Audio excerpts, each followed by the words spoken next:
He's been nominated as the world's best keyboard player no less than 12 times, had more than 40 gold solo records.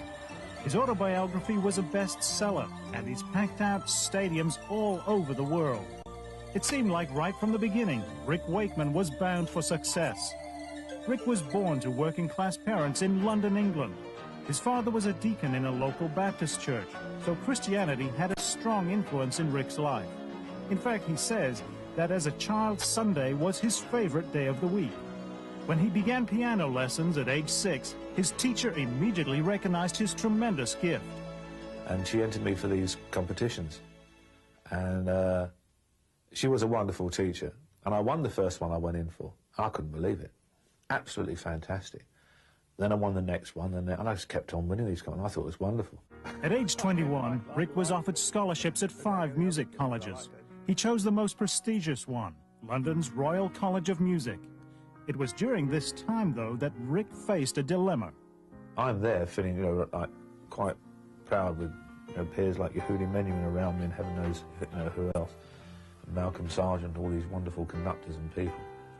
And within 3 or 4 months, I realised that I'd never really done anything else but music in my entire life. I'd geared myself to making music my life.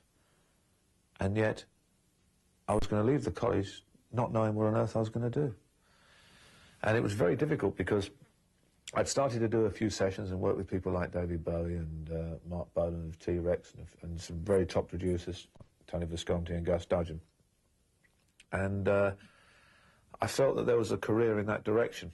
Faced with the tough decision of continuing his classical training or grabbing onto an open door into the lucrative rock music business, Rick chose to join the world of rock. And Yes appeared and asked me to join them, and that was they'd expressed that they wanted to go into the orchestral rock side of things, which is the area that really interested me and where I felt I could offer something.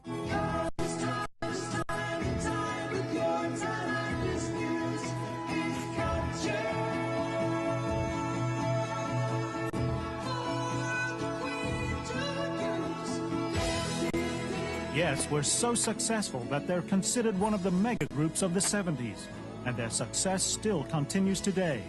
But fame with Yes and his successful solo career did not translate into riches like you might expect. I've never ever had a large wad of money in my hands, and I can never ever remember in my life seeing a bank statement in credit. A lot of that's down to bad management, and a lot of it's down to because of the fact that I never listened to any accountants and I spent it before I had it. Add to that marriages going wrong, mistakes you make, tax bills you don't pay, and suddenly one day you find yourself in that unbelievable position of where you owe everybody, and all the people you thought were your mates and were there to help you, you look round and they've gone. On top of that, Rick had other problems that were self-inflicted. I was a very, very heavy drinker. Out partying all the time, heavy drinking. I smoked 40 or 50 cigarettes a day, and everybody just can't take it. And basically I killed over it after a concert in 1975 at Crystal Palace. 74 at Crystal Palace, we were doing Journey to the Centre of the Earth. I came off, felt ill, and actually passed out.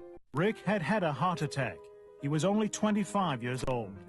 And there's a moment when you know that that you're out of control, that you really do need help.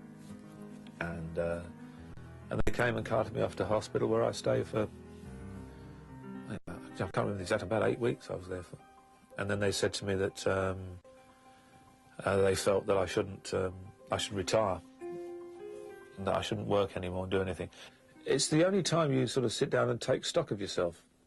But I hasten to add, before you move on, that wasn't the period of time which I suppose a lot of people will be waiting for. Go, all right, this is the bit where he went back to Christianity again. It wasn't like that at all, and it certainly didn't happen like that. Because a lot of people think that there's got to be some sort of routine to find God, as they lovingly call it. The last resort. Yeah. Oh, yeah. The last one. Yeah. Go on. You made it all, lost it, found God, successful. Rubbish. It doesn't work like that.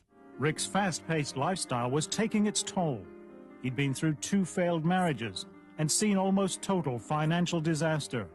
When he met and married top model Nina Carter, Rick was struggling to make sense of his life. There's a big difference between what I call the immediate happiness and inside happiness. I mean, you can see people every day who are laughing, but you can be laughing on the outside, but you're certainly not laughing on the inside. And I wasn't laughing on the inside. Rick knew that God was still reaching out to him, giving him a chance to change his life once and for all. It was a message he could no longer ignore. I knew that there was a large chunk missing in my life.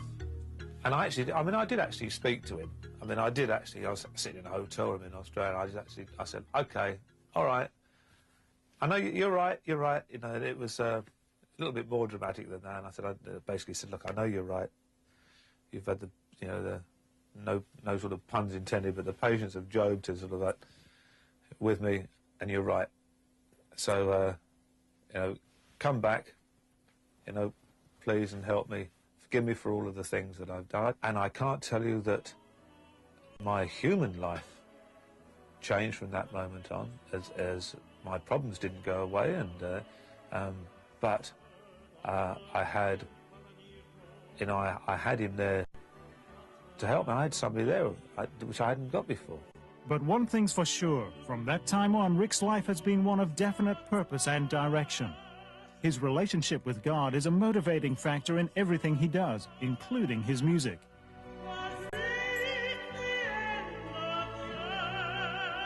And today, most of his attention is focused on writing and performing music with a Christian message. I've found it. So, to some extent, it's very selfish, because I'm so thrilled that I've found how I'm meant to use the talent that the Lord gave me. I'm thrilled to... So there is that dreadful selfish bit, yeah, thank you very much, and it puts a smile on my face.